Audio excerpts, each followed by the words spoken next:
Bonjour à tous. Je m'en vais vous parler un peu de la corruption, parce que j'aime bien moi.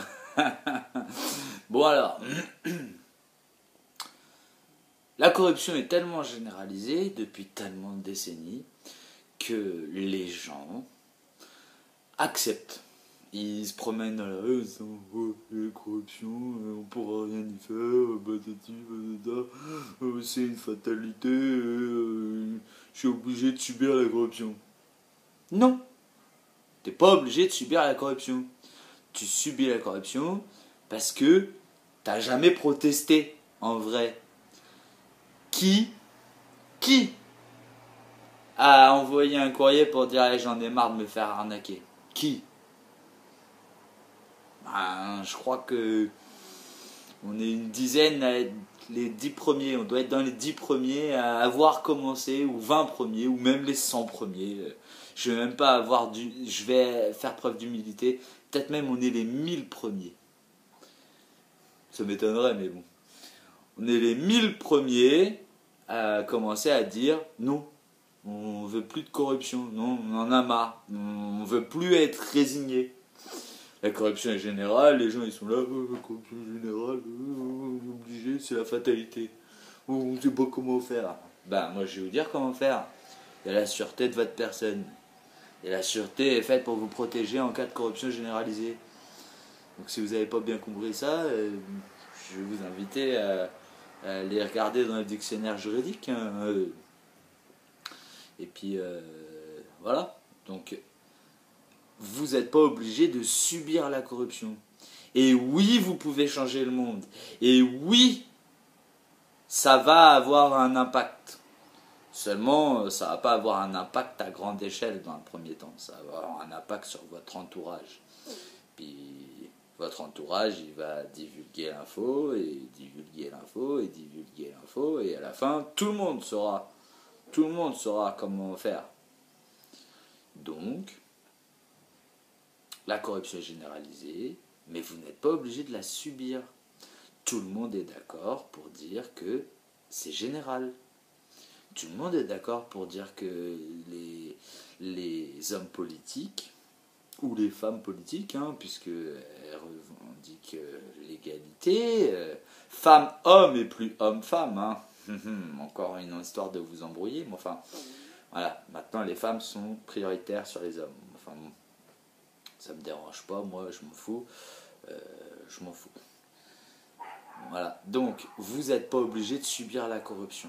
Vous la subissez parce que vous n'avez jamais revendiqué le contraire. Vous n'avez jamais fait valoir vos droits, vous n'avez jamais rien dit pour vous y opposer.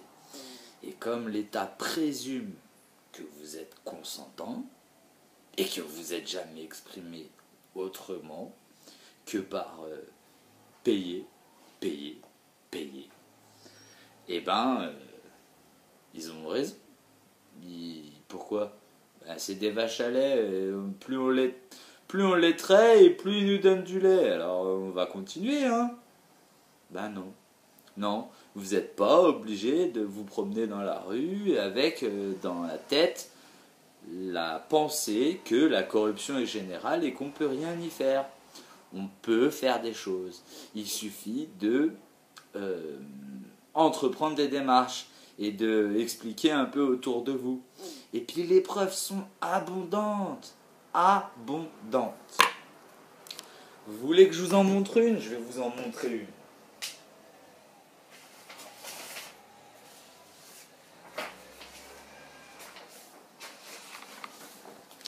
Voilà. J'aurais dû préparer, mais moi je suis un improvisateur.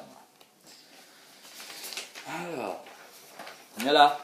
Ça c'est un petit ami sur Discord dont je tairai le nom, mais il se reconnaîtra. Voilà. Ça c'est la carte de la corruption. La carte de la corruption. Et tout ce qui est en jaune ou en orange, c'est la corruption généralisée. Voilà. Et puis, donc ça c'est paru dans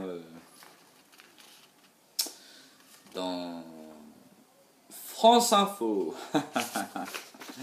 Voilà. Donc, tout ce qui est en jaune, alors je vais remettre, parce que bon, Là, tout ce qui est en jaune là, c'est la corruption. Corruption générale. Là, la Russie ça va. Hein.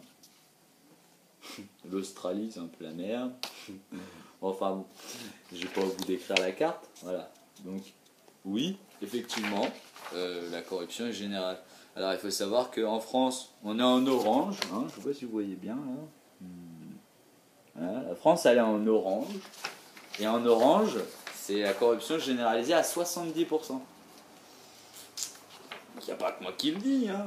Il n'y a pas que moi qui le dis. Donc, si la corruption est généralisée, vous avez le droit à la sûreté de votre personne. Donc, réclamez-la. Au moins, posez la question. Posez la question. Bonjour, est-ce que j'ai le droit d'utiliser la sûreté de ma personne pour décharger des dettes adressées à ma personne, car j'ai constaté que la corruption était généralisée et que ce droit, décrété à l'article 2 de la Déclaration des droits de l'homme de 1789, est censé nous protéger contre une corruption générale. Et puis que dans cet article 2, il est écrit que la résistance à l'oppression est un droit. Et vous avez le droit de résister à l'oppression. Si vous vous sentez opprimé, que vous sentez que c'est injuste, vous avez le droit de résister. Hein? Faut arrêter le côté fatalité. Oui, on pourra rien changer, mais tu changeras pas le monde à toi tout seul. Non, mais je peux peut-être changer le quartier. Et puis du quartier, ça peut peut-être se passer à la ville, et puis de la ville au pays. Voilà. Dans les grandes lignes, hein, bien sûr. Enfin bon, si tout le monde avait un petit cas de conscience, voilà. Et puis c'est pas très difficile à démontrer, hein. Il suffit de regarder ce qu'ils disent là pendant les européennes. Regardez l'affaire Benalla. Alors ça c'est le pompon, hein, c'est le summum. C'est le summum. Et même Monsieur Macron, celui qui a dit « Venez me chercher, moi, c'est moi le responsable !» Eh ben, va te faire enculer, tu vas aller convoquer devant aussi, toi aussi. Tout le monde va passer là. Et puis, ça se trouve, tu vas être démis de tes fonctions assez vite. Donc, la corruption est généralisée, vous refusez de payer vos impôts, vous refusez de payer toutes les dettes publiques. Vous les déchargez via la sûreté de votre personne. C'est simple à comprendre, il n'y a pas besoin d'un courage extraordinaire, il suffit juste de demander « Bonjour, est-ce que j'ai le droit d'utiliser la sûreté de ma personne pour décharger des dettes publiques adressées à ma personne ?» Et puis, ils vont être embêtés parce que s'ils vous disent « oui », bah vous allez décharger toutes vos dettes, et s'ils vous disent « non », ils vont reconnaître que vous êtes un esclave. Car la sûreté de votre personne est le seul élément légal qui vous protège de l'esclavage, qui fait que vous n'êtes pas en esclavage.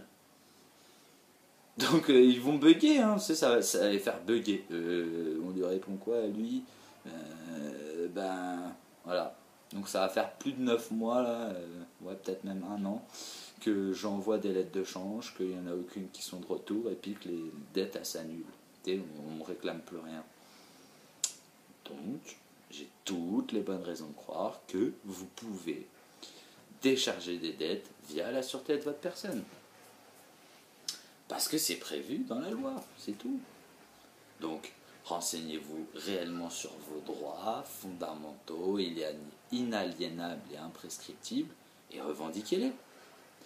Et puis faites-les valoir. Faites-les valoir, ça veut dire donner une valeur à vos droits et exiger que lorsque l'on a enfreint un droit, eh bien vous enregistrez un privilège légal. Et puis le privilège légal, il va s'estimer à 2 500 000 pour chaque droit. J'ai un gros doute sur le fait que l'État va vous verser 2 500 000, hein, ou même 10 millions. Par contre, en cas de procédure un peu trop longue et qu'on va vous demander de verser des fonds, vous pourrez leur demander de procéder à la soustraction. Voilà. Donc lâchez rien, portez des lunettes, lisez bien les petites lignes, ne vous faites pas endormir, réfléchissez simplement, logiquement, et vous allez voir. C'est imparable en fait. Voilà. Bon bah, bonne continuation et portez des lunettes. Ciao ciao.